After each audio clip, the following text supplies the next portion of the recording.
చాలా సంతోషం. దేవుని నామకు స్తోత్రం కలుగును గాక. హల్లెలూయా. ప్రభు శ్రేష్టమైన అవకాశం నాకు ఇచ్చారు.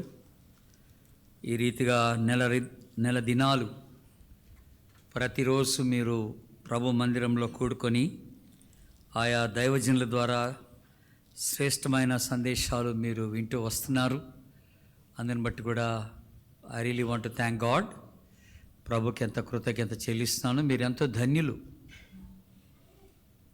అయితే చిన్న ప్రమాదం ఉంది. ఏంటంటే మనం ఎంత ఎక్కువగా వాక్యం వింటామో అంత ఎక్కువగా దేవునికి లెక్క అప్పచెప్పాలి. ఇప్పుడు ఆమెను అంటాం కష్టమేలే. ఎంత ఎక్కువగా దేవుని వాక్యం వింటే అంత ఎక్కువగా దేవునికి లెక్క అప్పచెప్పాలి. మీరే కాదు, నేను కూడాను. ఎంత ఎక్కువగా దేవుని వాక్యాన్ని ప్రకటిస్తున్నాను అంత ఎక్కువగా దేవుని వాక్యానికి నేను కూడా లోబడాలి. ఒట్టిగా చెప్పేవాడుగా నేను ఉంటే కుదరదు. దేవుడు నన్ను లెక్క అడుగుతాడు ఒక దినాన్ని. కనుక మనందరం ఆ ప్రమాదకరమైన స్థితిలోనే ఉన్నాం. అందరం కూడా అది గ్రహించి వాక్యాన్ని శ్రద్ధగా భయంతో వినాలని మనవి చేస్తున్నాను. మరి పాస్టర్ గారు కానీ, అమ్మగారు కానీ, మీ చిన్న పాస్టర్ గారు కానీ, మోజెస్, తన భార్య సబీనా చాలా బాగా చూసుకుంటారు. అందరూ బాగా ప్రేమిస్తారు. I feel at home. నేను ఇక్కడ ఉంటే ఇంట్లో ఉన్నట్టుగా ఉంటుంది, ఏదో బయట ఉన్నట్టుగా ఉండదు నాకు. అన్నీ ఎప్పటికప్పుడు సమృద్ధిగా వారు సమకూరుస్తూ ఉంటారు. దాన్ని బట్టి ప్రభువుని స్తుతిస్తూ వారికి ప్రత్యేకంగా నా కృతజ్ఞతలు నేను తెలియజేస్తూ ఉన్నాను. ఈ 3 దినాలు క్రీస్తులో కట్టబడుట అనే అంశాన్ని గురించి ధ్యానం చేస్తున్నాం. ఆ ధ్యానంలో భాగంగా ఒక 4 అంశాలు అనుకున్నాను.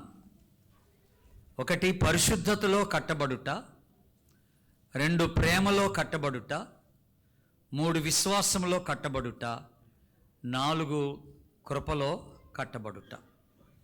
అయితే అనుకోని రీతిలో నిన్న మొన్న ఒకే అంశం ధ్యానించాల్సి వచ్చింది. సమయం లేని కారణంగా, సమయం సరిపోని కారణంగా 2 రోజులు పరిశుద్ధతలో కట్టబడుట అనే అంశాన్ని గురించి ధ్యానం చేశాం. ఎవరైనా మిస్ అయి ఉంటే మళ్ళీ మీరు యూట్యూబ్లో చూసుకొని విని నోట్ చేసుకోవాలని మనవి చేస్తున్నాను. ఈ ఉదయకాలం మొదటి ఆరాధనలో ప్రేమలో కట్టబడుట అనే అంశాన్ని గురించి ఆలోచన చేశాం.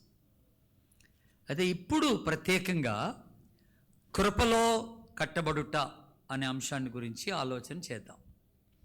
కట్టబడుట లేక అభివృద్ధి చెందుట, ఈ 2 మాటలు వాడుకోవచ్చు మనం. బీయింగ్ బిల్ట్ ఆర్ గ్రోయింగ్ అనే మాట 2.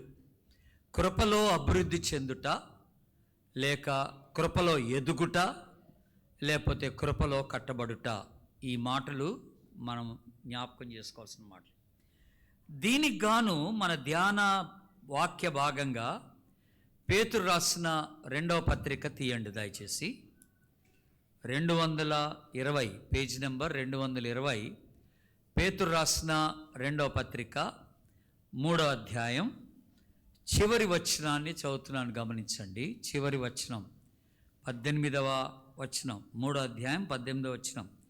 మన ప్రభువును రక్షకుడినైన యేసుక్రీస్తు అనుగ్రహించు కృపయందును జ్ఞానమందును ఏమవ్వాలట?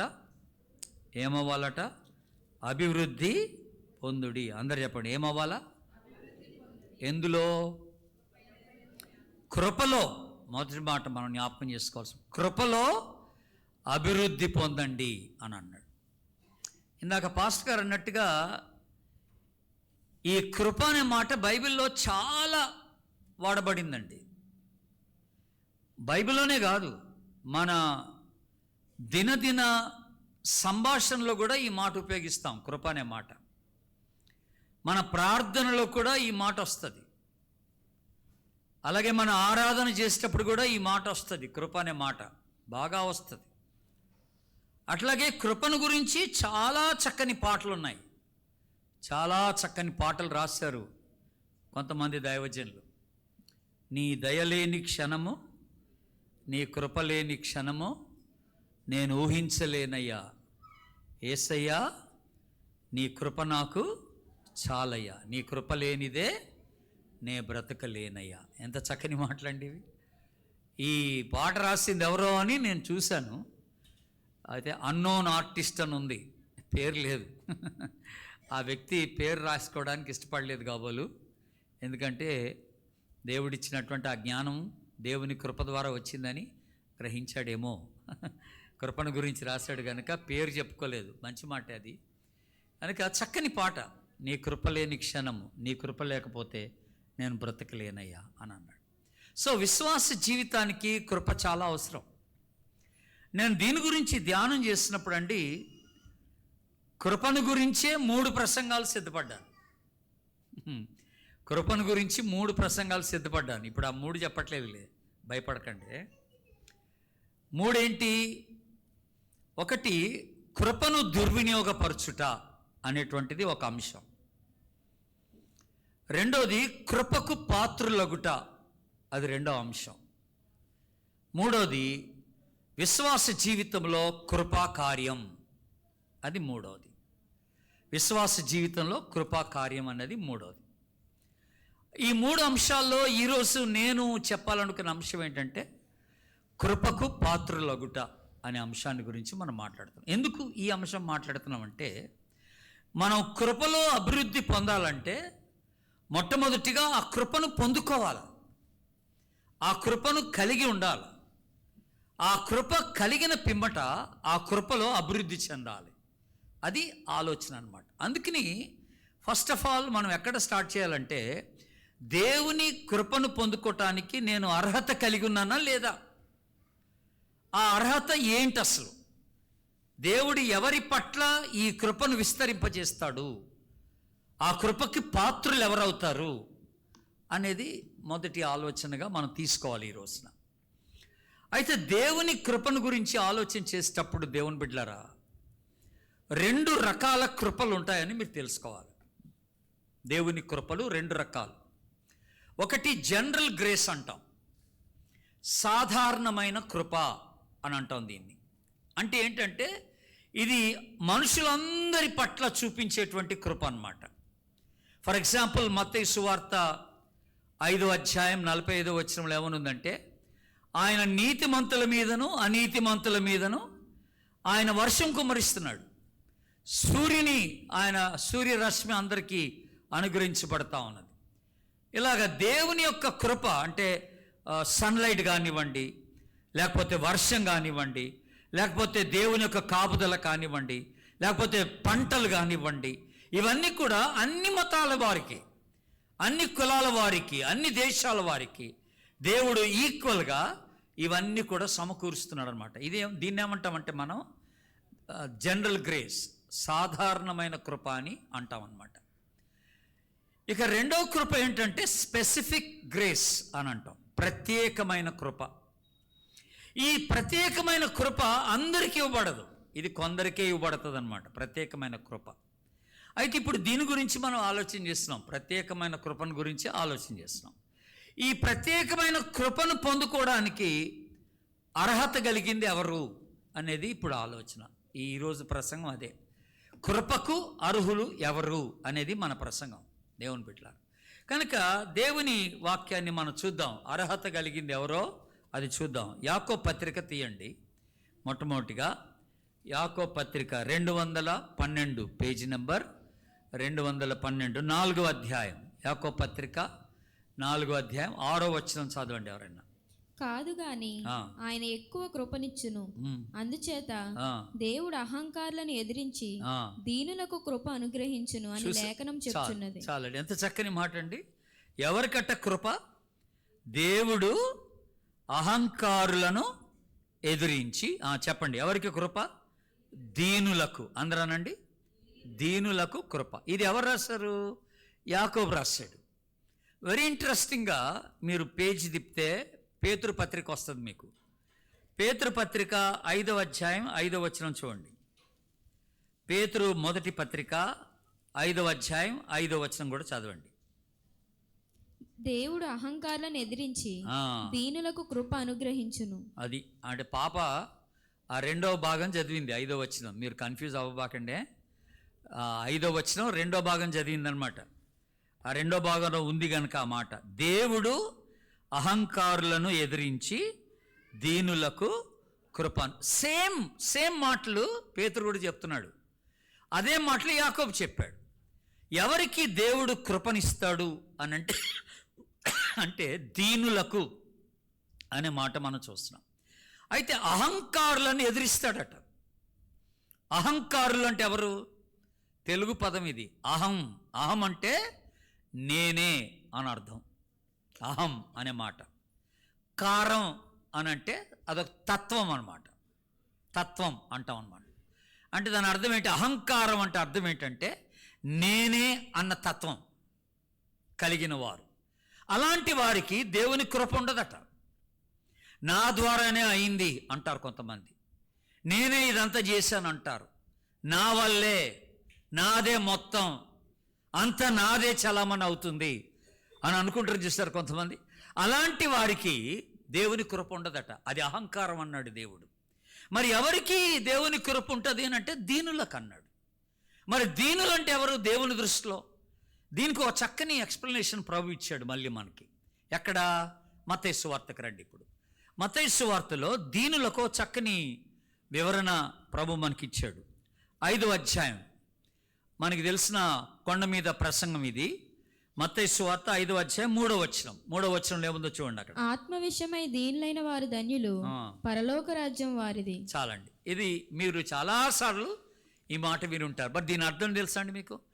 ఆత్మ విషయమై దీనులైన వారు ధన్యులు అని ఉంది. అంటే దాని అర్థం ఏంటంటే ఆత్మ విషయంలో తమ దరిద్రతను ఎరిగిన వారు ధన్యులు. అందరూ ఆమెనండి. ఆత్మ విషయంలో దరిద్రతను ఎరిగిన వారు, ఆధ్యాత్మిక విషయంలో దౌర్భాగ్య స్థితిని ఎరిగిన వారు, ఆధ్యాత్మికంగా పనికి మాలిన స్థితిని ఎరిగిన వారు, వారి యొక్క దీన స్థితి ఆధ్యాత్మిక జీవితంలో ఎరిగిన వారు ధన్యులు అన్నాడు దేవుడు. వారు అన్నమాట దీనులంటే. అలాంటి వారు, అయ్యో నేను ఆధ్యాత్మికంగా ఎదగలేకపోతున్నాను, నేను ఆధ్యాత్మికంగా పడిపోతున్నాను, నేను ఆధ్యాత్మికంగా బలహీనుడిగా ఉన్నాను అని ఎవరైతే గుర్తిస్తారో అట్టి వారికి దేవుని కృప విస్తారంగా అనుగ్రహించబడుతుందని దేవుడు జ్ఞాపకం చేస్తున్నాడు. దేవుని బిడ్డలారా, మనం ఇలాగా సంఘానికి వచ్చినప్పుడు, ఆరాధనకు వచ్చినప్పుడు, ఒకరినొకరు కలుసుకున్నప్పుడు జనరల్గా మనం మాట్లాడుకుంటే ఏమంటామంటే, ఈ మధ్య నాకెందుకో తినబుద్ధి కావట్లేదండి, ఈ మధ్య నాకు నిద్ర పట్టడం లేదండి, ఈ మధ్య నాకు చాలా వీక్గా ఉందండి, నేను నీరసంగా ఉన్నానండి అని మనం అంటూ ఉంటాం కదా. ఒకరితోనొకరు మాట్లాడుకునేటప్పుడు ఇలాగా మన భౌతిక నీరసాన్ని, భౌతిక బలహీనతని వ్యక్తపరుస్తూ ఉంటాం, వాళ్ళతో షేర్ చేసుకుంటూ ఉంటాం. మీరు ఎప్పుడైనా మనుషులను ఇలా కలిసినప్పుడు నాకెందుకో ఈ మధ్య బైబిల్ చదవబుద్ధి కావట్లేదండి, ఈ మధ్య ప్రార్థన చేసుకోబుద్ధి కావట్లేదండి, ఈ మధ్య నేను ఎందుకో మందిరానికి రాబుద్ధి కావట్లేదండి అని ఎప్పుడన్నా అన్నారా? మీరు ఆధ్యాత్మికంగా ఈ దీన స్థితిని గుర్తించగలిగారా అనేది పాయింట్ అన్నమాట. ఇక్కడ ఆత్మలో నువ్వు ఎంత వెనకబడ్డావో నువ్వు గుర్తించావా? ఆధ్యాత్మిక జీవితంలో నువ్వు ఎంత దిగజారిపోయావో ఎప్పుడైనా నువ్వు ఆలోచన చేసావా? ఆధ్యాత్మికంగా దీనులైన వారు ధన్యులు అంటున్నాడు దేవుడు. దీనులకే ఆయన కృప అనుగ్రహించబడుతుందని దేవుని వాక్యం సెలవిస్తుంది. నీ ఆధ్యాత్మిక దుస్థితిని గుర్తించినాడు దేవుని కృపను నువ్వు పొందుకుంటావు. అందరూ ఆమెనండి. నువ్వు ఎలాగున్నావని అనుకుంటున్నావు ఆధ్యాత్మికంగా? ఈ రోజున నువ్వు దిగజారిన స్థితిలో ఉన్నావా? పడిపోయిన స్థితిలో ఉన్నావా? బలహీనపరచబడుతున్నావా? లేకపోతే ప్రభు ఆశించినట్టుగా ఆధ్యాత్మికంగా నువ్వు బలంగా దినదినము ఎదగలుగుతున్నావు అన్నది ప్రశ్న దేవుని బిడ్డల. పౌలు గారి యొక్క రియలైజేషన్ ఒకసారి చూద్దాం. పౌలు గారు ఎలాగా తాను గ్రహించగలుగుతున్నాడో చూద్దాం ఒకసారి. కొరింథీయులకు రాసిన మొదటి పత్రిక తీయండి.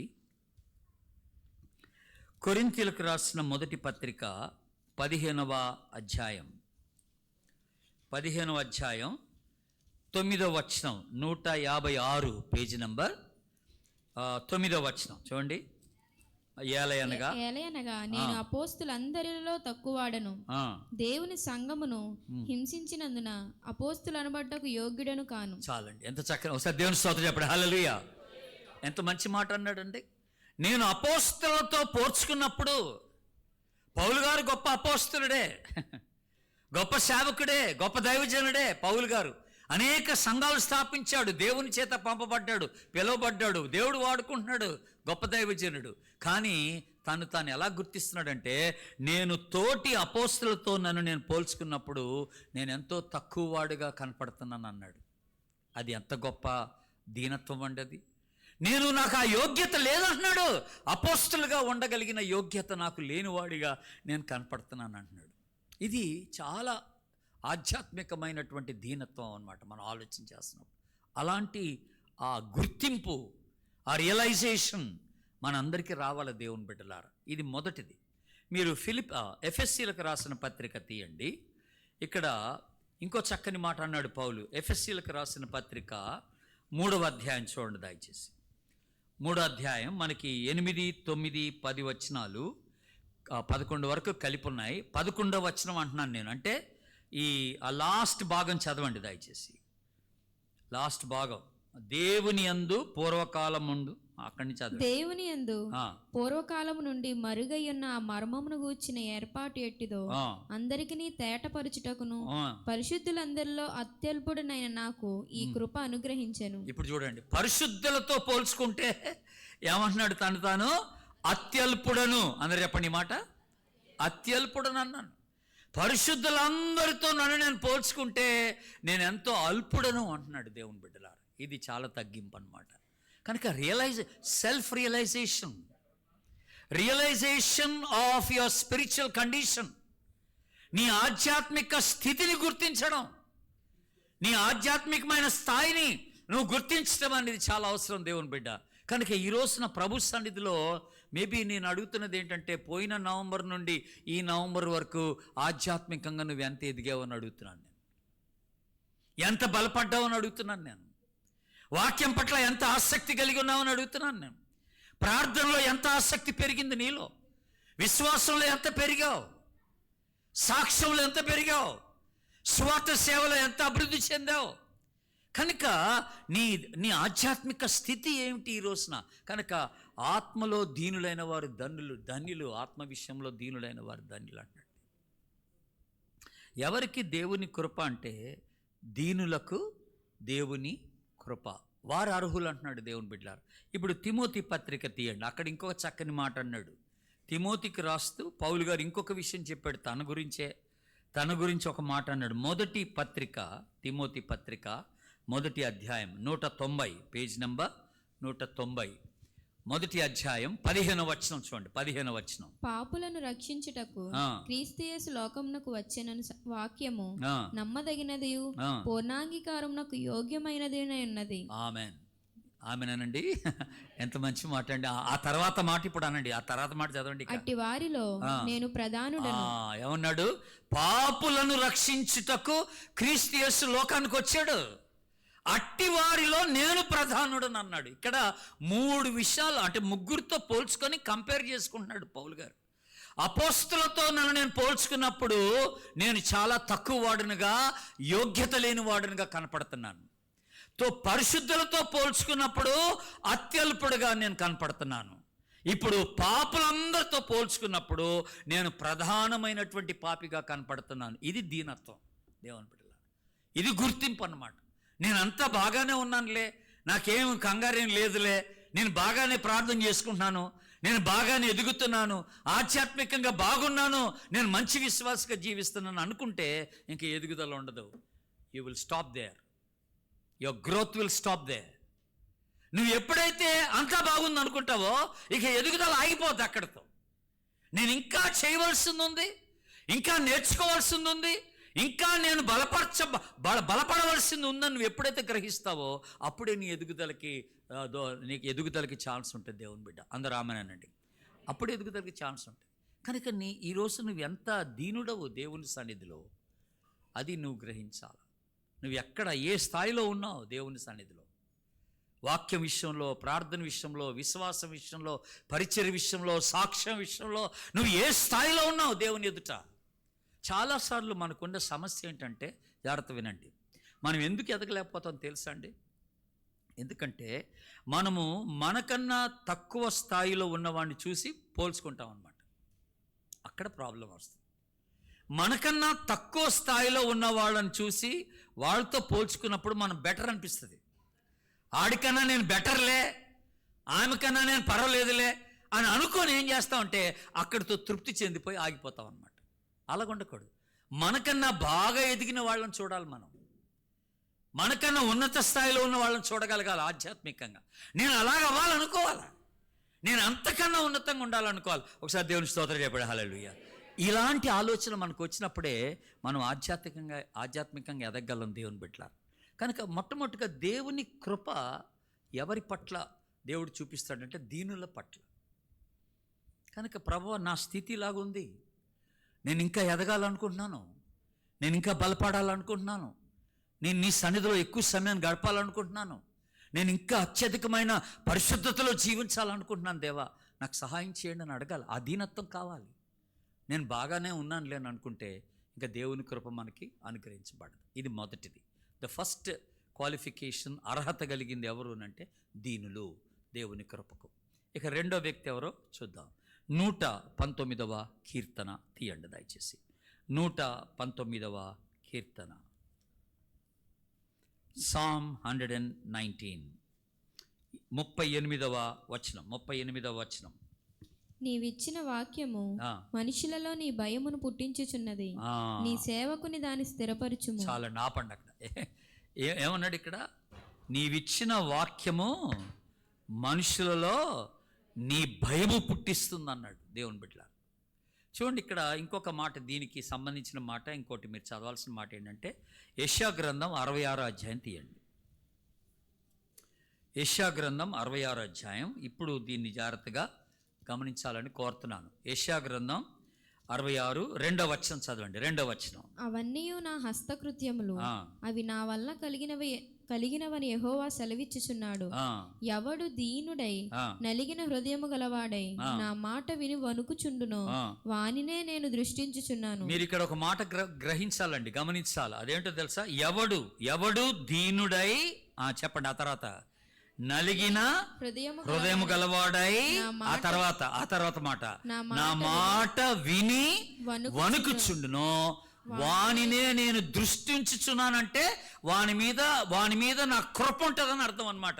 దృష్టించుచున్నాను అంటే నా కృపకు అర్హులు ఎవరు అంటే నా మాట విని వణికేవాడు. అందరూ ఆమెనండి. నా మాట విని వణికే వాని పైన నా కృప ఉంటుంది అన్నాడు దేవుడు. ఇప్పుడు నేను అడిగే ప్రశ్న ఏంటంటే, దేవుని మాటకి వణుకుతున్నావా అని అడుగుతున్నా. ఇందాక కీర్తనలో మనం చూసిన మాట ఏంటంటే, నీ వాక్యము మనుషులలో భయం పుట్టిస్తుంది అన్నాడు. దేవుని వాక్యం వింటున్నప్పుడు ఎప్పుడైనా భయం కలిగిందా? అమ్మ, ప్రభు నాతోనే మాట్లాడుతున్నాడు, నా గురించే మాట్లాడుతున్నాడు, నా బలహీనత చెప్తున్నాడు, నన్నే గద్దిస్తున్నాడు, నన్నే హెచ్చరిస్తున్నాడు, నేను ఇలా ఉండకపోతే కుదరదు, నా మీదకి శాపం వచ్చేస్తుందని ఎప్పుడన్నా నువ్వు ఆ భయముతో వణుకుతో దేవుని సన్నిధిలో కూర్చున్నావా దేవుని బిడ్డ? ఆ భయం కావాలా?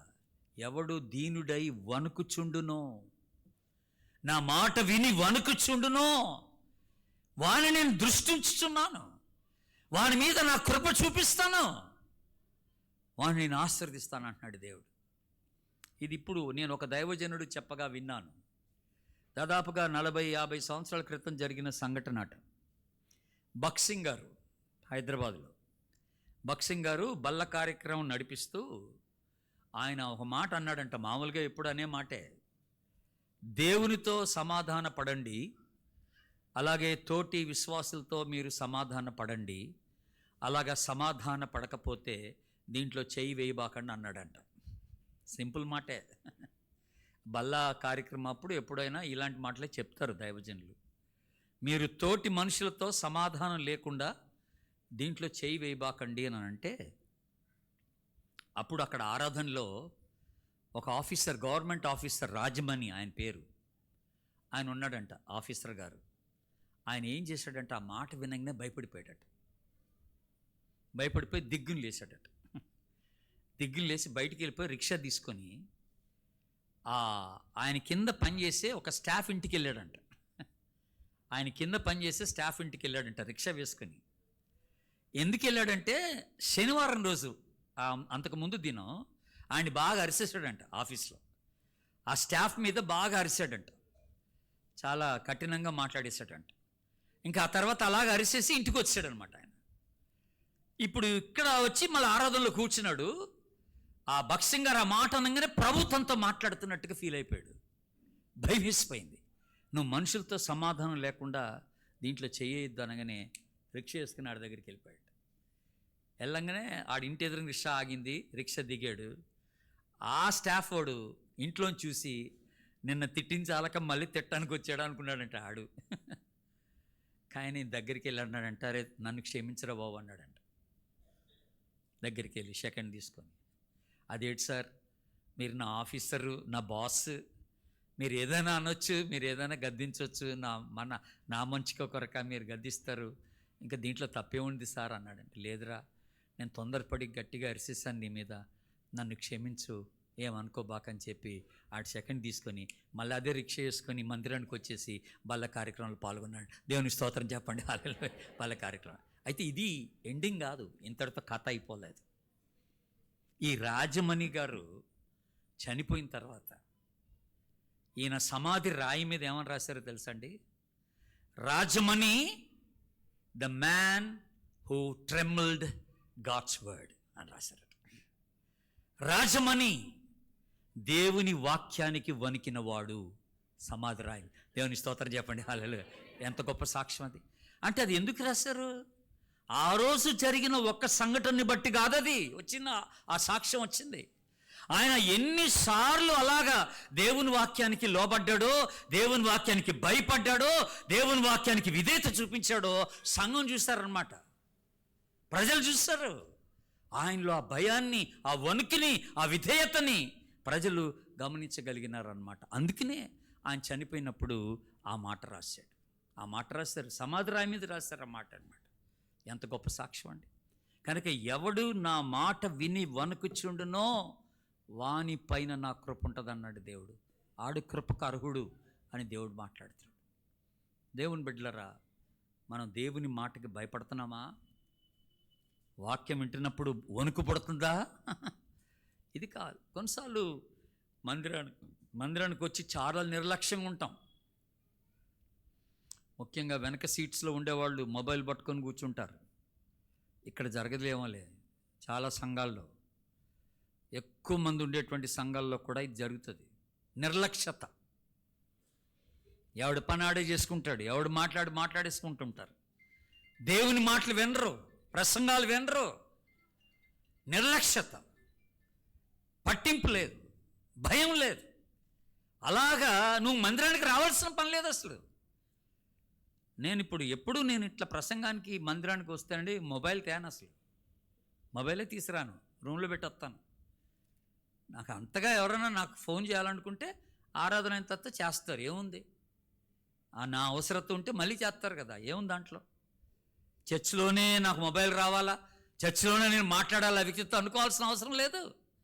అసలు మొబైల్ ఎందుకు తీసుకురావాలా? దేవునితో నువ్వు మాట్లాడటానికి వస్తున్నావు కదా, దేవుని మాటలు వినడానికి వస్తున్నావు కదా, నీ చేతిలో మొబైల్ ఎందుకు? మళ్ళొక్కళ్ళకి అవకాశం ఎందుకు అసలు నీకు? అది నీ భయం లేని స్థితి అనమాట అది. దేవుని బిడ్డారా, కొంతమంది ఏమో పాస్టర్స్ ఏమంటారంటే దయచేసి వైబ్రేషన్ మోడ్లో, నాకు అది ఇష్టం ఉండదు ఆ మాట. వైబ్రేషన్ మోడ్ ఏంటి? అది జురు అంటున్నప్పుడు మళ్ళీ దాన్ని చూడాలా? వైబ్రేషన్ మోడ్ ఏంటి అసలు? ఆఫ్ చేయాలి కదా. అయితే ఆఫ్ చేయాలి, లేకపోతే ఇంట్లో పెట్టుకొని రావాలా. దానికి మనకి ఏంటి సంబంధం? దేవుని సన్నిధికి వచ్చినప్పుడు దాంతో మనకి ఏంటి సంబంధం ఏంటి అసలు? నేను దేవునితో సంబంధం కలిగి ఉండటానికి వస్తున్నా. అందరూ ఆమెనండి ఒకసారి. అలాంటి ఒక గుర్తింపు మనలోకి ఆ భయం మనలో ఉండాలి. దేవుని వాక్యాన్ని విని వణికేవాడి పట్ల దేవుడు తన కృపను చూపిస్తానంటున్నాడు. ఆమెనండి, ఆ కృపను చూపిస్తాను. కనుక ప్రశ్న ఏమిటంటే, నువ్వు దీనుడవా, ధీమా కలిగిన వాడవా అంటున్నాను. నువ్వు దీనుడువా, ధీమా కలిగిన వాడవా? ధీమా అంటే నేనంతా బాగానే ఉన్నాను అనుకోవడం అనమాట. ధీమా అది. ఇక మూడో విషయం, హెబ్రీలకు రాసిన పత్రిక తీయండి. ఎవరు ఈ కృపకు అర్హులో చూద్దాం. హెబ్రీలకు రాసిన పత్రిక 12వ అధ్యాయం తీయండి. 208, పేజ్ నెంబర్ 208, 14వ వచనం. 12వ అధ్యాయం 14వ వచనం. అందరితో సమాధానమును పరిశుద్ధతయు కలిగి ఉండుటకు ప్రయత్నించుడి. పరిశుద్ధత లేకుండా ఎవడును ప్రభువును చూడడు. ఆ తర్వాత మాట, మీలో ఎవడైనను దేవుని కృపను పొందకుండా తప్పిపోవునేమో అనియు చేదైన వేరు ఏదైనను మొలిచి కలవరపరచుట వలన అనేకులు అపవిత్రులై పోవుదురేమో అనియు ఒక్క పూట కూటి కొరకు. చాలు అక్కడ ఆపేసాడు. ఇక్కడ రెండు విషయాలు ఈ అంటే గ్రంథకర్త మనకి తెలియచేస్తున్నాడు. రెండు విషయాలు. ఇప్పుడు రెండింటిని మనం రెండు విషయాలుగానే 2 పాయింట్స్గా తీసుకుందాం. మొదటి పాయింట్ ఇక్కడ ఏమనుందంటే పరిశుద్ధత, లేకపోతే పరిశుద్ధత కలిగి ఉండుటకు ప్రయత్నం చేయండి అని అన్నాడు ఒక మాట. ఆ తర్వాత కిందకు వచ్చే లోపల ఎవడైనాను దేవుని కృప పొందకుండా తప్పిపోమునేమో అని జాగ్రత్త పడండి అన్నాడు. అంటే ఇక్కడ రెండింటిని మనం క్లబ్ చేసి చూసుకోవాలి. ఎక్స్ప్లెయిన్ చేయడానికి నాకు పెద్ద టైం లేదు, కానీ ఇప్పుడు మీరు రెండింటిని క్లబ్ చేయాలి. ఎలాగనంటే దేవుని కృప ఎప్పుడు పోద్దంటే నువ్వు పవిత్రతను పోగొట్టుకున్నప్పుడు అన్నమాట. నీలో అపవిత్రత వచ్చినప్పుడు దేవుని కృప ఉండదు నీకు. ఎవరైతే పవిత్రంగా ఉంటారో వారి పట్ల దేవుని కృప విస్తారంగా వారిపైన కుమ్మరించబడుతుంది. అందరూ ఆమేనండి. పరిశుద్ధులైనటువంటి వారి పైన దేవుని కృప విస్తారంగా కృమ్మరింపబడుతుందనే మాట మనం జ్ఞాపకం చేసుకుంటున్నాం. దేవుని బిడ్డలారా, చాలాసార్లు చాలా సంఘాల్లో నేను గుర్తిస్తుంది ఏంటంటే చాలామంది పరిశుద్ధత కలిగిన వారిగా వేషం వేస్తారు. హిపోక్రసీ, వేషధారణ, పరిశుద్ధులమన్న ఒక వేషధారణతో ఉంటారు.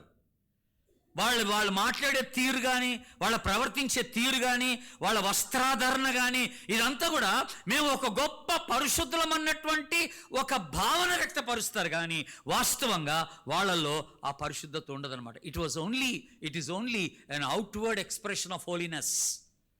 ఆ బాహ్యమైనటువంటి ఆ యొక్క ఎక్స్ప్రెషన్, బాహ్యమైనటువంటి ప్రత్యక్షత మాత్రమే ఉంటుందన్నమాట. పరిశుద్ధులమన్నటువంటి ఒక ఫీలింగ్తో ఉంటారు వాళ్ళు, కానీ లోపట ఉండదు. అందుకని ప్రభు కూడా అన్నాడు, అంత్య దినాల్లోనట, రాకడ దినాల్లోనట పైకి భక్తి ఉంటుంది, కానీ దాని శక్తిని ఆశ్రయించినటువంటి వారుగా ఉండేటువంటి వారు. మార్నింగ్ సర్వీస్లో కూడా నేను మాట్లాడుతూ ఒక మాట అన్నాను.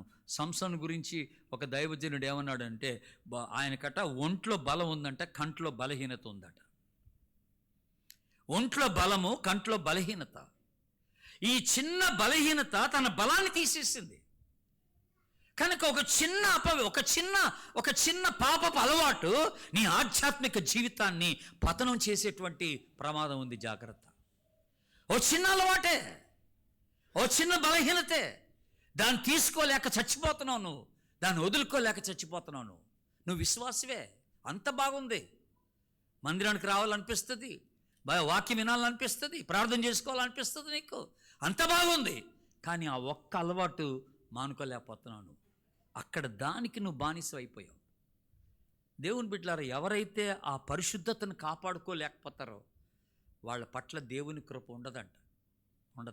కనుక మూడో వ్యక్తి ఎవరు, అర్హులు ఎవరు అంటే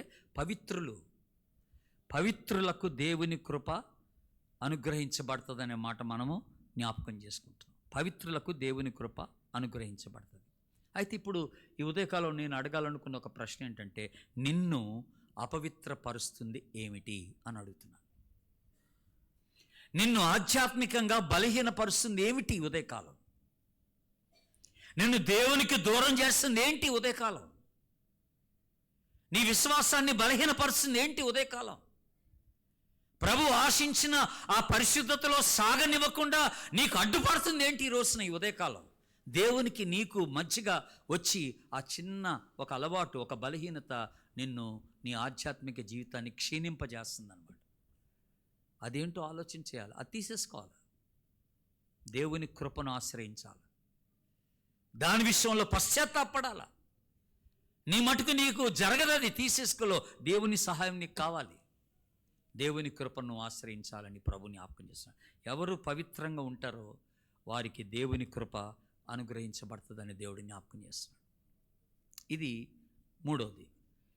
ఇదే 12వ అధ్యాయం మళ్ళీ 14 వచనం 15 వచనంలో ఇంకొక మాట ఇచ్చాడు. ఇక్కడ అదేమన్నాడు చూడండి. ఇప్పుడు అక్కడ ఇంకొక మాట ఉంది. ఏమన్నా అంటే, చేదైన వేరు ఏదైనాను మొలచి కలవరపరచునేమో చూసుకోండి అన్నాడు. ఇది కూడా కృపకు సంబంధించిందే. ఎవడైనాను దేవుని కృపను పొందకుండా తప్పిపోవునేమో, చేదైన వేరేదైనా మొలుచునేమో. ఈ రెండు కంబైన్డ్ స్టేట్మెంట్స్ అన్నమాట. దేవుని బిడ్డలారా, రెండు కలిపి చెప్పుకునేటువంటి మాటలు ఇవి. అంటే అర్థం ఏంటంటే, ఇక్కడ చేదైన వేరు అని అంటే సమాధాన పడని స్థితి, అది రాసుకోవాలి. ద్వేషము, చేదైన వేరు అంటే ద్వేషం, బిటర్ రూట్ అని అంటున్నాం చూసారా, అంటే బిటర్నెస్సే.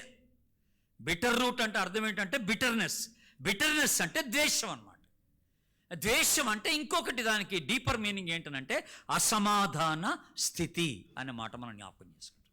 కనుక దేవుని కృప ఎవరి మీద, నాలుగోదిగా ఎవరి మీద కంటే, ఎవరైతే సమాధాన పరులుగా ఉంటారో వారు, సమాధాన కర్తలు, సమాధాన పరులు, సమాధాన పరచువారు, వీరు దేవుని కృపకు అర్హులు అనే మాట. అందరూ ఆమేనండి ఒకసారి. ఇప్పుడు నేను డైరెక్ట్గా ఒక మాట అడగవచ్చు, మీరు అందరితో సమాధానంగా ఉన్నారా అని. మీ బంధువులందరితో మాట్లాడుతున్నారా? మీ కుటుంబ సభ్యులందరితో సమాధానం ఉందా? లేకపోతే ద్వేషం ఉందా? మాట్లాడక కొంతకాలం అయిందా? ఎంతసేడికి సమాధానం పడాలంటే మళ్ళీ మన క్రిస్మసే రావాలనుకుంటాం. క్రిస్మస్ వస్తేనే సమాధానం, లేకపోతే ఇంక లేదు, మధ్యలో ఎక్కడ ఉండదు మనకి. కానీ ఇప్పుడు నేను అంటుందంటే, ఎవడు నా మాట విని వణుకుచుండునో ఆడి పట్ల దేవుని కృప ఉంటుంది అంటున్నాడు దేవుడు. ఇప్పుడు ఈ రోజున దేవుడు సమాధానం గురించి మాట్లాడంటే ఈరోజే సమాధానం పడాలి నేను. క్రిస్మస్ దాకా ఎందుకు వెయిట్ చేయడం?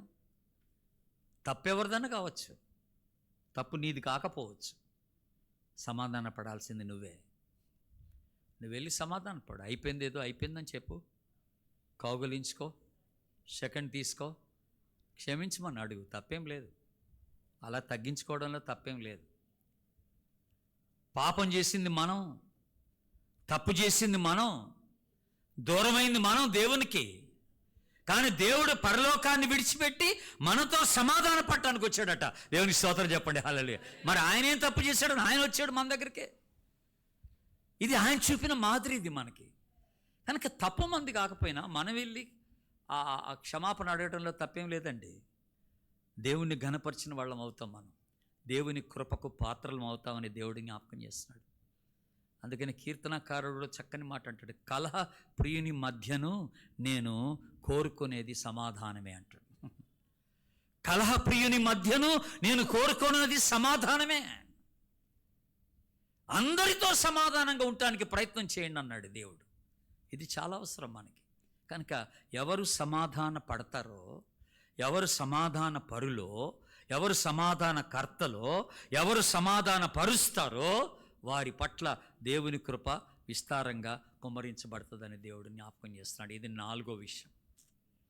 దేవుని కృపకు పాత్రలు ఎవరు? మొదటిగా ఎవరన్నాను చెప్పండి, మర్చిపోయారా? దీనులు. నేను ఆల్రెడీ చెప్పాను, దేవుని కృపకు పాత్రలు ఎవరు? దీనులు. రెండోది ఎవరన్నాను? దేవుని మాట విని వణికేవారు, దేవుని కృపకు పాత్రలు. మూడోది ఎవరన్నాను? పవిత్రులు, పరిశుద్ధులు, దేవుని కృపకు పాత్రలు. నాలుగోది ఎవరన్నాను? సమాధాన పడువారు, సమాధాన పరులు అనే మాట. దేవునితో సమాధాన పడాలా, తోటి వ్యక్తులతో మనం సమాధాన పడాలా. ఇది చాలా అవసరం. దేవుడిని జ్ఞాపకం చేస్తాం. ఇప్పుడు 5వ విషయం చూద్దాం. ఈ కృపకు అర్హులు ఎవరు? 84వ కీర్తన తీయండి. సామ్స్ 84, 84వ కీర్తన 11వ వచనం. 84:11. దేవుడైన యెహోవా సూర్యుడును కేడమునై ఉన్నాడు. యెహోవా కృపయు ఘనతయు అనుగ్రహించును. యథార్థంగా ప్రవర్తించు వారికి ఆయన ఏ మేలును చేయక మానడు. అది ఇక్కడ మేలు అంటే ఏంటో తెలుసా అండి? మేలు అంటే పైన రాశాడు కృప ఘనత అని. యెహోవా కృప ఘనత అనుగ్రహించును అనుంది ఇక్కడ. అది మేలు అనమాట. బేసిక్గా అది విశ్వాసుల పట్ల దేవుడు అనుగ్రహించే మేలు అనమాట. ఈ కృప ఈ ఘనత అనే మేలు ఎవరికి అనంటే యథార్థముగా ప్రవర్తించు వారికి అని మనం తెలుసుకోవాలి. సో ఇక్కడ దేవుని కృప ఎవరి పట్ల ఉంటుందంటే యథార్థవంతుల పట్ల దేవుని కృప ఉంటుంది అని అర్థం. మరి యథార్థవంతులు అంటే ఎవరు? యథార్థత అంటే ఏమిటి? యథార్థత అంటే ఎవ్వరు చూడనప్పుడు నువ్వు సరిగా ఉండడం అన్నమాట. ఎవ్వరు చూడనప్పుడు నీతియుక్తంగా జీవించటం, ఎవ్వరు చూడనప్పుడు మంచిగా ఉండడం, ఎవ్వరు చూడనప్పుడు పరిశుద్ధంగా జీవించటం, ఇది యథార్థత. ఇది యథార్థత. కనుక ఇలాగ యథార్థత కలిగిన వారి పట్ల దేవుని యొక్క కృప అనుగ్రహించబడుతుందని దేవుడిని జ్ఞాపకం చేస్తున్నాడు. కనుక ఈ ఉదయకాలం మనలో యథార్థత ఉన్నదా అని అడుగుతున్నాను నేను. Are we the people of integrity? చూస్తున్నప్పుడు ఒకలాగా, చూడనప్పుడు ఒకలాగా కుదరదు. కొంతమంది ఏంటంటే చాలా హార్ష్గా మాట్లాడేస్తారు, ఉన్నది ఉన్నట్టుగా చెప్పేస్తారు, మొహం మీద అనేస్తారు. మొహం మీద ఒక మాట అనేసి నేను ఇంతే అని అంటారు. ఏదైనా ఉన్నది ఉన్నట్టుగా చెప్పేస్తాను, నేను ఇంతే అని. ఉన్నది ఉన్నట్టుగా కక్కీయడం యథార్థత కాదు. అది అర్థమైందండి. తోటి వ్యక్తిని బాధపరిచి మాట్లాడడం అది యథార్థత అనిపించుకోదండి. యథార్థత అనిపించుకోదు. ఇప్పుడు ఫర్ ఎగ్జాంపుల్ ఒక సిస్టర్కి కాలు ఫ్రాక్చర్ అయిందనుకోండి, హాస్పిటల్ అడ్మిట్ అయిందనుకోండి, మీరు వెళ్ళి ఆ సిస్టర్ని కలుస్తారు. కలిసి అయ్యో పాపం ఇలాగైపోయింది ఏంటి సిస్టర్, దేవుని కృప అండి, నిజంగా పెద్ద యాక్సిడెంట్ నుంచి తప్పించబడ్డారు మీరు అని చెప్పేసి ప్రార్థన చేసి బయటకు వస్తాం. ప్రార్థన చేసి బయటకు వచ్చి ఇంకో కాలు ఇరిగితే పోయేది అంటాం. అంటే ఏమంటారు దాన్ని? అది యథార్థత కాదు, అది యథార్థంగా ఉండడం కాదు, అది వేషం. అది వేషం. నువ్వు లోపట ఒకలాగా బయటకు ఒకలాగా అలాగ ప్రవర్తిస్తే దాని యథార్థత అనరు. దాని యథార్థత అనరు. నువ్వు లోపట ఎలాగ ఉంటావో బయట అలాగే ఉంటావు అనమాట. అందరూ చూసేటప్పుడు ఎలాగ ఉంటావో అందరు చూడనప్పుడు అలాగే ఉంటావు అనమాట. ఇప్పుడు డే టు డే లైఫ్లో మన యథార్థత ఎక్కడ కనపరుస్తాం తెలుసా అండి? ఇప్పుడు ఫర్ ఎగ్జాంపుల్ నైట్ టైము 10 అయిన తర్వాత మీరు మోటార్ సైకిల్ మీదనో కారులోనో వెళ్తున్నారనుకోండి, సడన్గా ట్రాఫిక్ లైట్ దగ్గర రెడ్ లైట్ వచ్చింది అనుకుందాం 11 గంటలకి. మీరు ఆగుతారా వెళ్తారా? పోలీసు ఉండడు, ఎవడు ఉండడు రోడ్డు మీద. ఇప్పుడు అది యథార్థత అంటే. నేను అప్పుడప్పుడు బెంగళూరులో ఇలాగే నైట్ టైము ఎక్కడన్నా మీటింగ్కి వెళ్ళి వచ్చేటప్పుడు ఒక జంక్షన్లో ఎవరు ఉండరు, నిర్మానుష్యంగా ఉంటుంది. ఆ రెడ్ లైట్ వేసి ఉంటుంది, ఎవడో కారు వాడు అక్కడ ఆగుంటాడు. ఒక కారు అతను అక్కడ ఆగుంటాడు, నా కారు వెనక నుంచి వస్తూ ఉంటుంది, నేను ఆగాలి. ఇప్పుడు అక్కడ నేను ఆగుతాను. నేను ఆ కారుని చూసినప్పుడు నాకు ఏమనిపిస్తుంది అంటే ఈయన క్రైస్తవుడేమో అనుకుంటాను నేను. నిజంగా అండి, ఈయన క్రైస్తవుడేమో అనుకుంటాను నేను, మంచి బిలీవర్ కాబోలు. అందుకే నా రెడ్ లైట్ వేసినప్పుడు ఎవరు లేకపోయినా, పోలీసు వాళ్ళు లేకపోయినా ఆగిపోయాడు ఏంటి అంటే అది యథార్థత. ఎవడో చూస్తున్నందుకు నేను రూల్ పాటించడం కాదు, ఎవడు చూడనప్పుడు నేను కరెక్ట్గా ఉండడమే యథార్థత. ఎవరు చూడనప్పుడు. ఒకసారి బెంగళూరులో ఇలాగ జరిగింది. ఒక బ్రదరు కారు వేసుకుని వెళ్తున్నాడు ఒక లేన్లో, చిన్న సందు. సగం వెళ్ళిపోయాడు సందులోకి, అవతల నుంచి ఇంకో కారు వచ్చేసింది. ఈ 2 కార్లు పట్టవు ఆ సందులో వాస్తవంగా. అయితే ఎవరో ఒకళ్ళు వెనక్కి వెళ్ళాలి, ఎవరో ఒకళ్ళు వెనక్కి వెళ్ళాలి. అప్పుడు ఈ సగం వరకు వెళ్ళిపోయిన ఆయన జనరల్గా వెళ్ళిపోవచ్చు, ఇంకా మిగతా సగం వెళ్ళిపోవచ్చు, అవతలుడే వెళ్ళాలి వెనక్కి. కానీ ఈ సగం వరకు వచ్చిన అతను ఏం చేశాడంటే తానే పాపం ఏమనుకున్నాడు, కారు వెనక్కి తీసాడు.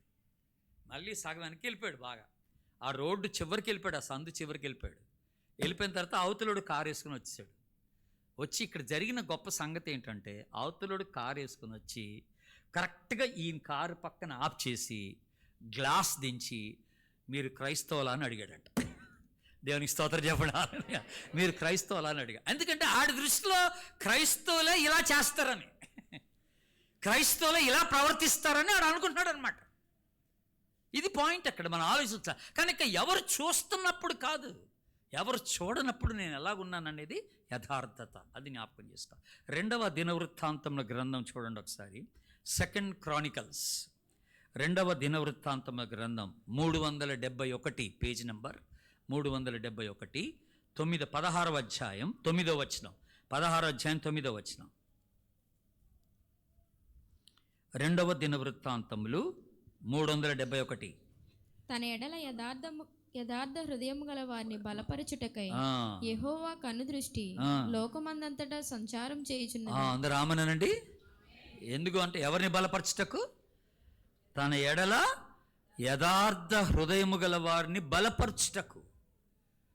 దేవుని యెహోవా కనుదృష్టి లోకమందంతటా సంచారము చేయుచున్నది అని అంటున్నాడు. ఎంత చక్కని మాట అండి. God is looking for the people of integrity అనే మాట. నువ్వు ఆయన పేరు పెట్టుకొని ఆయన రక్తంలో కడగబడి విశ్వాసం అని చెప్పుకుంటున్నా నీలో ఆ యథార్థత చూడాలని దేవుడు ఇష్టపడుతున్నాడు. యథార్థత కలిగిన వారిపైన దేవుని కృప ఉంటుందని దేవుడిని జ్ఞాపకం చేస్తున్నాడు. ఇది 5వ విషయం. ఇంకా లాస్ట్ విషయం ఒకటి ఉంది, 6వ విషయం ఒకటి చెప్తాను. చూడండి, ఇప్పుడు ద్వితీయోపదేశ కాండం తీయండి. ద బుక్ ఆఫ్ డ్యూటరానమీ, ద్వితీయోపదేశ కాండం 7వ అధ్యాయం.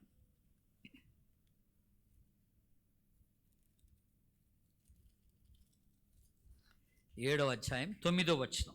152, కాబట్టి పేజ్ నంబర్ 152, 9వ వచనం. కాబట్టి నీ దేవుడైన యెహోవా తానే దేవుడనియు తన్ను ప్రేమించి తన ఆజ్ఞలను అనుసరించి నడుచుకొని వారికి తన నిబంధనను స్థిరపరచువాడును, 1000 తరముల వరకు కృపచూపువాడును, నమ్మదగిన దేవుడనియు తన్ను ద్వేషించు వారిలో ప్రతి వానిని బహిరంగముగా నశింపజేయుటకు వానికి దండన వాడనియు నీవు తెలుసుకొనవలెను. రైట్. ఇక్కడ చెప్పబడిన మాట ఏంటంటే పెద్ద వచనం ఇది కనుక సింపుల్గా మీకు అర్థం అవ్వాలంటే, తన్ను ప్రేమించి తన ఆజ్ఞలు అనుసరించి నడుచుకుని వారికి 1000 తరముల వరకు కృప చూపువాడు అనే మాట మీరు జ్ఞాపకం పెట్టుకోవాల్సిన మాట.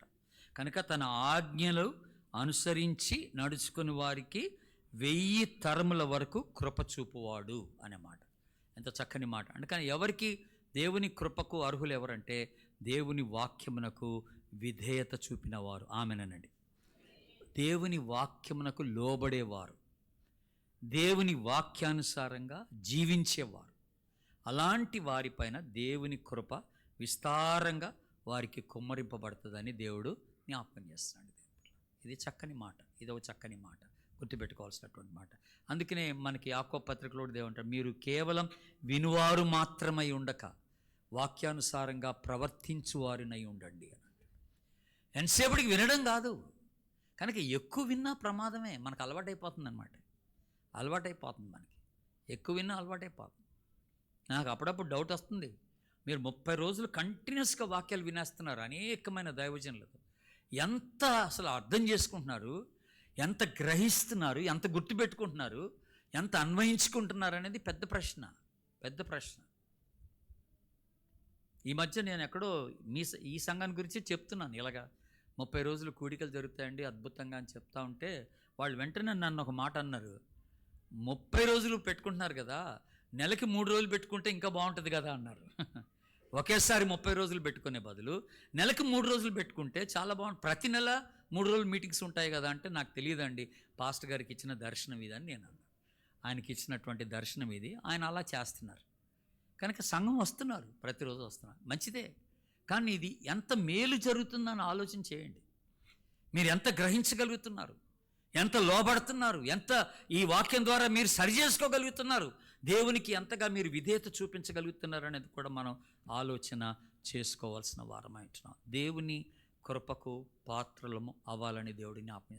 ఎప్పుడైతే ఈ కృపకు పాత్రలం అవుతామో అప్పుడే ఈ కృపలో ఎదగడానికి అవకాశం ఉంటుంది అన్నమాట. అంటే ఇప్పుడు ఎదుగుదల అంటే ఏంటో చెప్తాను. ఇప్పుడు ఆ కృపలో ఎదగటం అంటే ఏంటో 2 మాటలే చెప్తాను మీకు. ఇప్పుడు ఫస్ట్ ఆఫ్ ఆల్ కృపకు పాత్రలు ఎవరన్నాం? దీనులు, దేవుని మాట విని వణికేవారు, పవిత్రులు, సమాధాన పరులు, ఆ తర్వాత యథార్థవర్తనులు, ఆ తర్వాత విధేయులు. ఈ మాట చూసాం కదా. కనుక కృపకు పాత్రలు వీళ్ళైతే మనము కృపలో ఎదగాలి అని అన్నప్పుడు, కృపలో వర్ధిల్లాలి, అభివృద్ధి చెందాలి అన్నప్పుడు దీనత్వంలో అభివృద్ధి చెందాలి, దేవుని మాట విని భయపడుటలో అభివృద్ధి చెందాలి, పవిత్రతలో అభివృద్ధి చెందాలి, సమాధాన పడుటలో అభివృద్ధి చెందాలి. యథార్థతలో అభివృద్ధి చెందాలి, విధేయతలో అభివృద్ధి చెందాలి. దేవుని బిడ్డలారా, విధేయతలో ఎదగాలి, విధేయతలో కట్టబడాలి. వీటన్నిటిలో మనం కట్టబడాలి, ఎదగాలి. దేవునికి స్తోత్రం చెప్పండి. హల్లెలూయా. ఇది మనలో దేవుడు ఆశిస్తుంటున్నారు. మీరు కృపయందు అభివృద్ధి పొందుడి అని అంటే, ఈ కృపకు అర్హమైనటువంటి ఈ లక్షణాలన్నిటిలో మనం అభివృద్ధి పొందాలని దేవుడు ఆశపడుతున్నాడు. ఆ దీనత్వంలో అభివృద్ధి, ఆ భయములో అభివృద్ధి, ఆ తర్వాత పవిత్రతలో అభివృద్ధి, సమాధానములో అభివృద్ధి, ఆ తర్వాత యథార్థతలో అభివృద్ధి, విధేయతలో అభివృద్ధి, వీటన్నిటిలో కూడా మనం అభివృద్ధిని కనపరచవలసిన వారమైనామని దేవుడు జ్ఞాపకం చేస్తున్నాడు. ఫైనల్గా హెబ్రీలకు రాసిన పత్రిక 12వ అధ్యాయం చూడండి. హెబ్రీలకు రాసిన పత్రిక 12వ అధ్యాయం. చక్కని మాట అక్కడ గ్రంథకర్త చెప్తున్న చక్కని మాట జ్ఞాపకం చేసుకుందాం. Hebrew 208 page number 208 page number 28, 29 వచనాలు. 12వ అధ్యాయం 28, 29. అందువలన మనము నిశ్చలమైన రాజ్యమును పొంది దైవ కృప కలిగి ఉందము. ఆ కృప కలిగి వినయభక్తులతో దేవునికి ప్రీతికరమైన సేవ చేయుదము.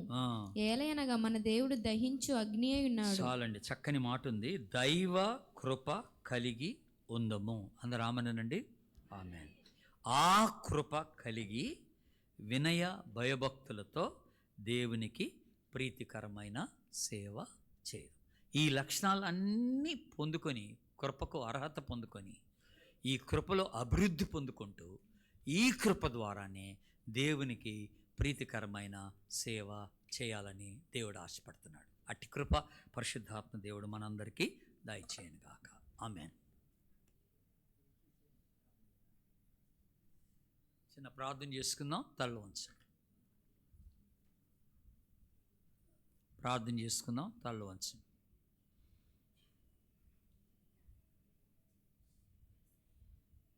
అందరూ ఎవరు మనసులో వాళ్ళు చిన్న ప్రార్థన చేసుకోండి. ఈ కృపకు అర్హమైన లక్షణాలు మనలో ఉన్నాయా లేవా ఒకసారి ఆలోచన చేసుకుందాం. దేవుడు ఆశించిన ఆధ్యాత్మిక దీనత్వం, మన ఆధ్యాత్మిక స్థితిని గుర్తించగలిగిన మనస్సు మనకున్నదా? నేను దేవుని మాట విని వణికే స్థితిలో ఉన్నానా? నా జీవితాన్ని పవిత్రపరచుకుంటున్నానా? సమాధాన పడుతున్నానా? దేవుడు ఆశించిన సమాధానం నాలో ఉందా? దేవుని మాటకు విధేయత చూపించే మనసు నాకుందా? ఆ యథార్థత నేను కనపరచగలుగుతున్నానా? ఎవరు చూడనప్పుడు దేవునికి ఇష్టమైన జీవితాన్ని నేను జీవించగలుగుతున్నానా? ఈ లక్షణాలు కలిగిన వాళ్ళపైన దేవుని కృప కుమ్మరించబడుతుందని దేవుడు జ్ఞాపకం చేస్తున్నాడు. ప్రభువా, నీ కృపకు పాత్రురాలినిగా, నీ కృపకు పాత్రునిగా నన్ను చేసుకో అని చిన్న ప్రార్థన చేసుకుందాం. ఏ విషయంలో నేను తప్పిపోయానో, నేను ఓడిపోయానో ఆ విషయాన్ని బట్టి నన్ను క్షమించు ప్రభువా. నన్ను నేను సరి చేసుకోవడానికి కృప చూపించు ప్రభువా. నీ కృపలో వర్ధిల్లాలని ఇష్టపడుతున్నాను. ఈ విషయాల్లో నేను అభివృద్ధి చెంది అనేకులకు ఆశీర్వాదకరంగా నేను ఉండాలని ఇష్టపడుతున్నాను. చిన్న ప్రార్థన చేసుకోండి. స్తోత్రం ప్రభు. ఈ ఉదయకాలం మీరు ఇచ్చిన శ్రేష్టమైన హెచ్చరికలను బట్టి నీకు వందనాలు దేవా. మా స్థితిని, మా ఆధ్యాత్మిక స్థితిని మాకు జ్ఞాపకం చేశావు. నీకు స్తోత్రం. ఇది నీ కృప ద్వారా జరిగిందే ప్రభువా. ఈవెన్ ఈ రోజున మేము ఈ రీతిగా ఉన్నామంటే అది నీ కృపే ప్రభువా. మేము ఇంకా సజీవులుగా ఉన్నామంటే అది నీ కృపే ప్రభువా. మాకు ఏ యోగ్యత లేదు నాయన. నీ సన్నిధికి రాగలిగే యోగ్యత కానీ, మరొక దినము జీవించగలిగే యోగ్యత కానీ మాకు లేదు ప్రభువా. కేవలం నీ కృప ద్వారానే మేము ఈ స్థితిలో ఉన్నామని గుర్తిస్తూ నీకెంతో కృతజ్ఞత చెల్లిస్తూ ఉన్నాం. మీరు ఆశించిన అర్హతలు పొందుకోవడానికి మీ సహాయాన్ని మాకు దయచేయండి. మమ్మల్ని బలపరచండి, కృప చూపించండి. నీకు సాక్షిగా నిలబెట్టుకొని మహిమ పొందండి. యేసు నామమున ప్రార్థించి వేడుకుంటున్నాం తండ్రి, ఆమేన్.